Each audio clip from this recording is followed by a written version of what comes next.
যে ঈমান সত্যনের কথা বলে না,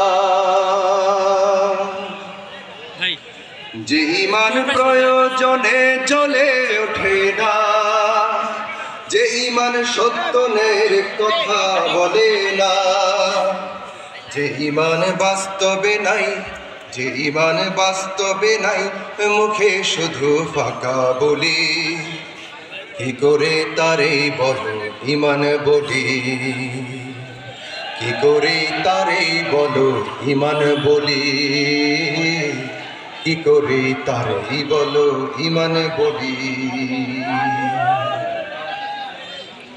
যে ঈমান দিন কায়েমের আন্দোলনের ধার ধারে না, যে ঈমান লেবাসধারী কোরআন হাদিস তাও পড়ে না,